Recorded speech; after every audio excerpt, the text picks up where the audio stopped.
సంగారెడ్డిలోని మంజీరా డ్యాంను సందర్శించిన వైద్య ఆరోగ్య శాఖ మంత్రి Damodara Rajanarasimha, TPCC working president Jaggareddy. జిల్లాలో 3 రోజులుగా కురుస్తున్న భారీ వర్షాల నేపథ్యంలో జిల్లా కలెక్టర్ వల్లూరి క్రాంతి, ఎస్పీ చెన్నూరి రూపేష్తో కలిసి మంజీరా డ్యాంను సందర్శించారు.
నేను ఎక్కడ జరగాలి చూడ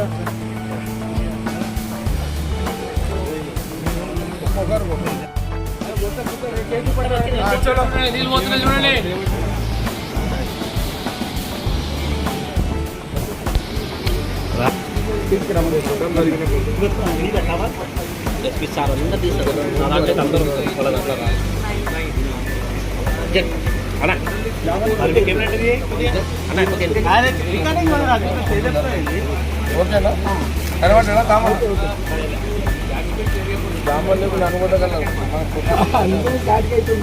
అన్న ఒక్కసారి అన్న ఒక్కసారి చేయండి.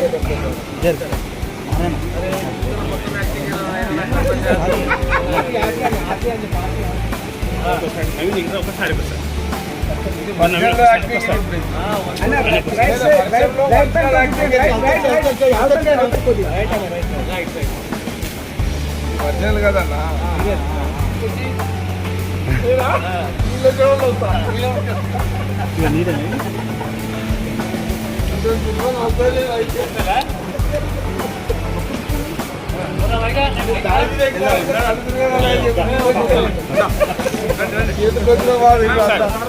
ఫోటో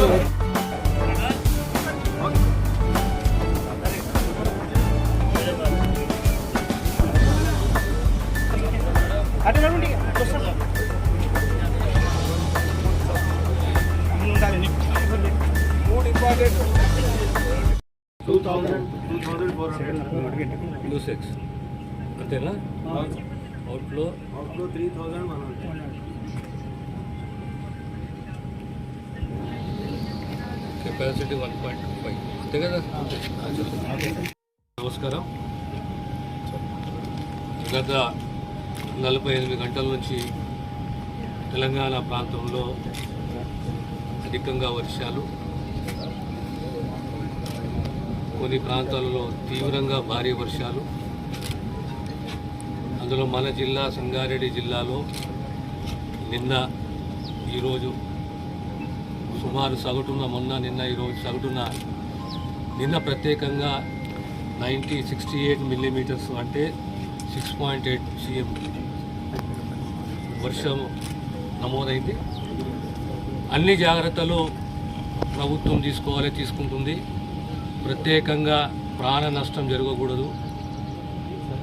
మన జిల్లాకు సంబంధించి పాక్షికంగా ఇల్లు కూలడము, కొన్ని కుటుంబాలను షిఫ్ట్ చేయడము, ముఖ్యంగా అందోలే కానీ నేల్కలే కానీ మరి బొల్లారం ప్రాంతంలో ప్రాణ నష్టం జరగకుండా కుటుంబాలని సురక్షిత ప్రాంతానికి షిఫ్ట్ చేయడము, వారికి సౌకర్యాలు కల్పించడము. దానికి తోడు ప్రధానంగా మన మంజీరా బ్యారేజు, చారిత్రక మంజీరా బ్యారేజు, దాని సామర్థ్యము 1.5 టీఎంసీ.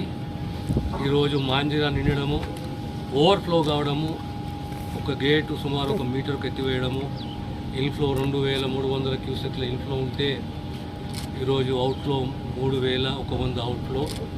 ఏదున్నా ప్రభుత్వ యంత్రాంగము జిల్లా స్థాయిలో ఒక కంట్రోల్ రూమ్ని కలెక్టరేట్లో ఏర్పాటు చేసి, అదే రకంగా కరెంటు వ్యవస్థకు వచ్చే వరకు కంట్రోల్ రూమ్ సపరేట్గా ఏర్పాటు చేసి ప్రాణ నష్టం జరగకుండా అన్ని చర్యలు, ఎక్కడైతే లేదా వాగులే కానీ చెరువులే కానీ ఓవర్ఫ్లో అవుతున్నా తగు జాగ్రత్తలు తీసుకోవాలి.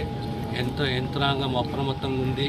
ప్రత్యేకంగా జైరాబాద్, నారాయణఖేడ్, అందోల్ ఈ ప్రాంతాలలో ప్రజలు ఎక్కడ ఎలాంటి నష్టం వాటిల్లకుండా ప్రాణ నష్టం ప్రత్యేకంగా, ఒకవేళ పంట పొలాలు మునిగినా దానికి నష్టపరిహారం చెల్లించాలి. ఇల్లు పాక్షికంగానే కాదు, పూర్తిగా నష్టపోయిన వారికి ఇల్లు మంజూరు చేయాలి. కానీ ప్రత్యేకంగా ప్రభుత్వము మన ముఖ్యమంత్రి రేవంత్ రెడ్డి గారి ఆదేశాల మేరకు ప్రాణ నష్టం ఎక్కడ కాకుండా అప్రమత్తంగా యంత్రాంగం పనిచేయాలి. అది దృష్టిలో పెట్టుకొని ఈరోజు మేము మాంజిరా బ్యారేజ్కి రావడం జరిగింది. ఈరోజు మాంజిరా ఇన్ఫ్లో అవుట్ఫ్లో ఇంతకుముందు మీకు చెప్పాను. రాబోయే 48 గంటలు కూడా వర్ష సూచన ఉంది కనుక తగు జాగ్రత్తలు ప్రభుత్వం తీసుకుంటుంది, తగు చర్యలు ప్రభుత్వం తీసుకుంటుంది. ఇక్కడ సంగారెడ్డి కానీ సంగారెడ్డి జిల్లాలే కానీ అన్ని చర్యలు తీసుకుంటాము. మేము ఇలా పౌరులతో కోరేది ఒకటంటే మీరు జాగ్రత్తగా ఉండండి. రాబోయే కాలంలో ఎలాంటి సీజనల్ డిజీజ్ వచ్చినా దానికి సంబంధించి అన్ని ప్రభుత్వ ప్రత్యేకంగా వైద్య శాఖ అప్రమత్తం ఉంది, అన్ని చర్యలు తీసుకుంటుందని ఈ ద్వారా తెలంగాణ ప్రజలకు తెలియజేస్తున్నాం. డ్యామేజ్ కాలే, పిల్ల కాలువ కొద్దిగంత కొట్టుకుపోయింది, మళ్ళీ నీళ్ళు తిరిగి మళ్ళీ చెరువులోకి వస్తున్నాయి. మొత్తం కెనాల్ కాదు, పిల్ల కాలువ, దాన్ని కూడా ఆదేశాలు జారీ చేయడం జరిగింది. రేపొద్దున అది కూడా వాటర్ ఫ్లోని ఆపేసేసిన తర్వాత ఆల్రెడీ సింగూరుకు సుమారు 168 కోట్లతోటి సీసీ లైనింగ్ అనేది మంజూరైంది. రేపు ఒక 15 రోజుల్లో టెండర్ అవుతుంది. రాబోయే ఒక సంవత్సరంలో కంప్లీట్ కాంక్రీట్ లైనింగ్ అనేది సింగూరు కాలువకు చేపడతాం అనే విషయాన్ని మీకు తెలియజేస్తున్నాం. Thanks for watching NV News. Please like, share, and don't forget to comment. Please subscribe our channel and press bell icon.